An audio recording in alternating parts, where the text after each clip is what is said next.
Daniel, great to see you as always. I wish it could be in more positive environment and more positive news cycle, but we see over there in the Eurozone, in Germany in particular, inflation has hit I believe, a 3-decade high, just like the States, really struggling with rising prices. But I was really looking forward to this chat since the ECB released their numbers and their data on how much they've increased the money supply in the Eurozone since just last year. I believe on Monday, they said that they increased the broad money supply by almost 8% in 1 year. And I know you've often said in the past that inflation is more money chasing the same number of goods and services. So how big an impact is this broad money supply increase? And is there more calls in Europe to start reducing this type of inflation of the money supply? I think it is extremely concerning because what we're seeing in the Eurozone is that broad money growth is up almost 8% annualized. But the ECB continues to say that inflation is transitory, just like the Fed says, and that it's down to supply chain disruptions. But what we're seeing is that the price of essential goods and services continue to rise. Inflation in Germany has reached a 3-decade high. Citizens are not satisfied with the message that inflation is transitory. And more importantly, what we see is that broad money growth is up 8%. Yet, for example, demand for credit from businesses is up only 1.5%, and demand for credit for households is up just 4%. So the ECB continues to inject too much liquidity into the economy in an environment in which prices are rising much faster than what fundamentals would suggest. I think a case in point on this as well is there are shipping challenges and trucking challenges and stuff like this across the world, in the UK, in Europe, in the US. That's a given. But I think if you look at the European stock market, for example, there's no supply chain issues with the European stock market, but there are, despite a pandemic, despite lockdowns for the past 18 months, despite an energy crisis, massive downward pressures in the stock market, you would think it's still pretty close to all-time highs, right? So it kind of punctures a hole in this supply chain narrative. Am I correct in thinking that? Part of it could be justified by the reopening or by some supply chain challenges. Aluminum, where there's massive overcapacity, coal, where there's massive overcapacity, fresh food, for example, fruit and vegetables, where there's no problem with something that could explain maybe 10, maybe 20% of the rise, not the entire increase in prices. And you've just mentioned a key point, the stock market.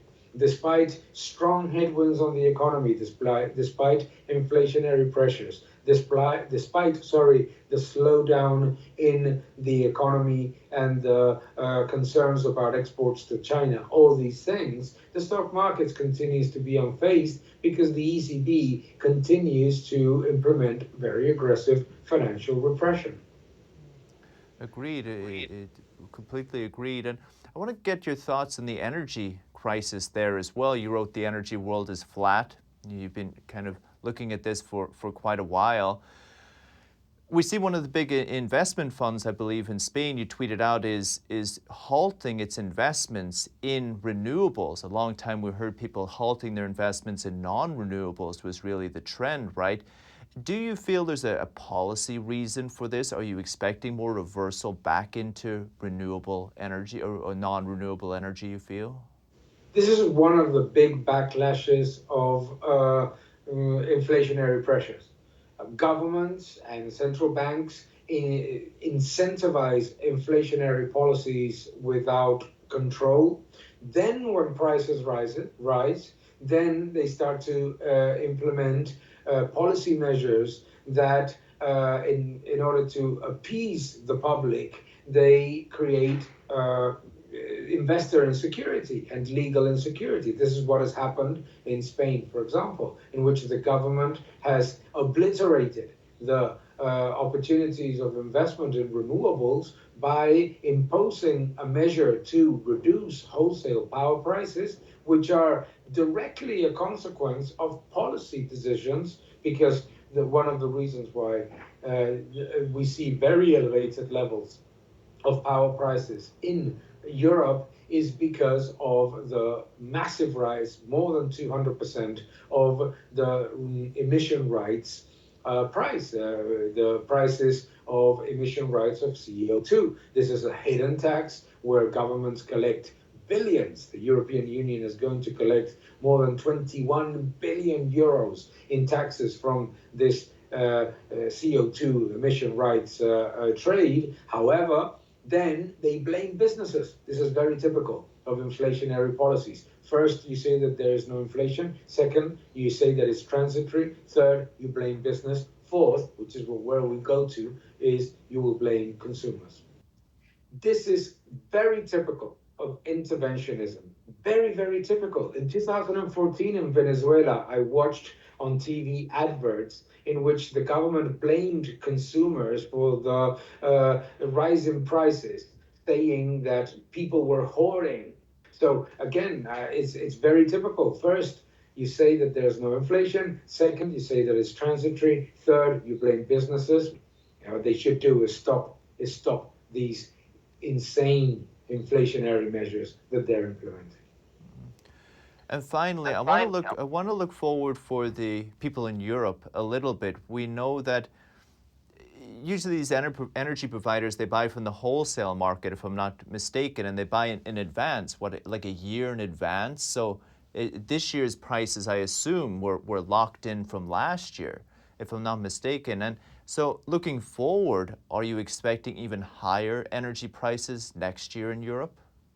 What you've said right now is critical. A lot of people are saying that, oh, consumer confidence and the data in the Eurozone is actually pretty good. And consumers are not being affected by the energy crisis. And that is because the vast majority of consumers in the Eurozone have locked in prices from last year. However, in the next 3 months, we are going to see many of those suppliers having to renegotiate for the next year those prices with their customers. And that's where we're going to see the impact. And we're seeing, for example, that in the UK, in Germany, in France, in Italy, in Spain,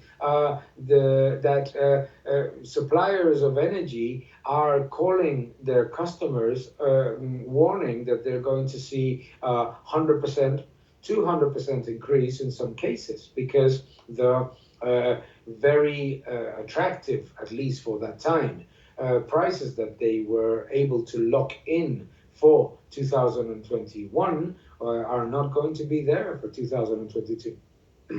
That's just incredible. And is there a solution, Daniel, a short-term solution, or is this just the effects of the policies we've seen over the last decade or so? There are a number of solutions. To start with, European governments, as I mentioned before, are going to collect more than 21 billion euro of taxes from the sale of CO2 emission rights. They should use those extraordinarily high tax revenues to mitigate the impact on the consumer in their tariffs. They also should reduce the taxes of the energy bills. In Europe, about 33% of the energy bill of a household power bill is taxes. No, so they should reduce the taxes and use those revenues to mitigate the impact, at least while the massive inflationary spike that we're seeing on gas, coal, and CO2, at least until it starts to mitigate. Very good. Daniel Lacalle, Tresses, appreciate it. Thank you for watching this video. Please subscribe to my channel, like my videos, leave your comments below, and keep defending freedom. Thank you very much.